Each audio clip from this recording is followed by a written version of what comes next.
आज आपण गुढीपाडवा स्पेशल साखरेची माळ बनवलेली आहे। साखरेची माळ आपण नेहमी बाहेरून आणतो, तर आज आपण अवघ्या 5 मिनिटात घरच्या घरी साखरेची माळ कशी बनवायची हे पाहूया। करायला अगदी सोपी आहे। गुढी करता घरातच आपण साखरेची माळ बनवली तर त्याचा आनंदही काही वेगळाच असतो। तर अशाच नवनवीन रेसिपी पाहण्यासाठी चटकदार बाय मोहिनीला सबस्क्राइब करायचं आहे आणि बेल आयकॉनवर क्लिक करायचं आहे, म्हणजे नवनवीन व्हिडिओज हे तुमच्यापर्यंत पोहोचू शकतील। चला मग तर आपण माळ बनवायला सुरुवात करू।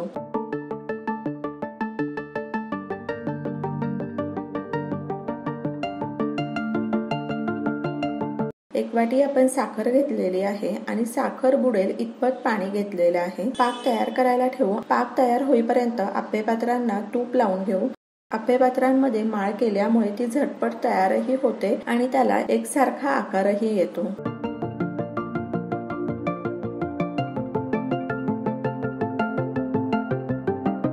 दोरा आपण 5 मिनिटाकरता पाण्यामध्ये भिजत ठेवलेला होता आणि तो स्वच्छ धुवून घेतलेला आहे। तर आपल्याला माळ बनवायची आहे तितक्या पात्रांना आपण तूप लावून घेतलेला आहे। त्यामध्ये दोरा घालायचा आहे आणि दोरा थोडा प्रेस करून घ्यायचा आहे।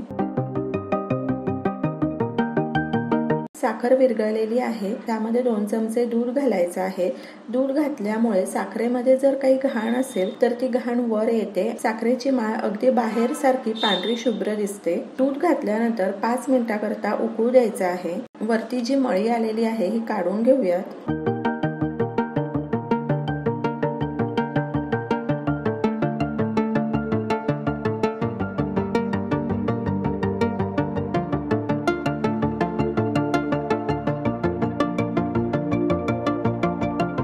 साखरेचा पाक एका प्लेटमध्ये काढून घ्यायचा आहे। पाक थोडा थंड व्हायची वाट बघायची आहे आणि चेक करायचा आहे। तार जर एकदम लांब पर्यंत तयार झाली ह्याचा अर्थ पाक बनत आलेला आहे। अशी तार तयार झाल्यानंतर 2 ते 3 मिनिटाकरताच पाक छान उकळू द्यायचा आहे आणि गॅस बंद करायचा आहे।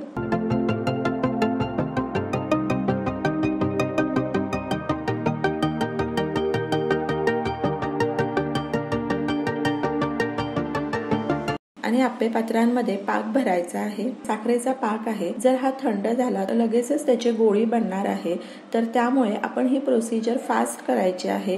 पटपट आप्पेपात्रांमध्ये पाक भरून घ्यायचा आहे आणि पाक भरल्यानंतर अगदी 3 ते 4 मिनिट असंच ठेवायचं आहे। हलक्या हाताने दोरा ओढायचा आहे। आपण आप्पेपात्रांना तूप लावलेला आहे, त्या हाताने दोरा ओढला तर साखरेची गाठी ही लगेचच वर येते। तर अशा सोप्या पद्धतीने अवघ्या 5 ते 6 मिनिटात साखरेची माळ ही तयार झालेली आहे। घरात स्वतःच्या हाताने तयार केलेली माळ ही गुढीला घालण्याचा आनंद हा वेगळाच आहे। तर तुम्ही अशा प्रकारे साखरेची माळ करून पहा आणि मला सांगा कशी वाटली ते। तर अशाच नवनवीन गोडाच्या रेसिपी, पारंपरिक रेसिपी पाहण्यासाठी चटकदार बाय मोहिनीला सबस्क्राइब करायचं आहे आणि बेल आयकॉनवर क्लिक करायचं आहे, म्हणजे नवनवीन व्हिडिओज हे तुमच्यापर्यंत पोहोचू शकतील। आणि वेळात वेळ काढून तुम्ही माझी ही रेसिपी पाहिली तर त्यासाठी तुमचे खूप खूप खूप धन्यवाद। त्यासाठी तुमचे खूप खूप खूप धन्यवाद। पुन्हा भेटूया अशाच एका नवीन रेसिपी बरोबर।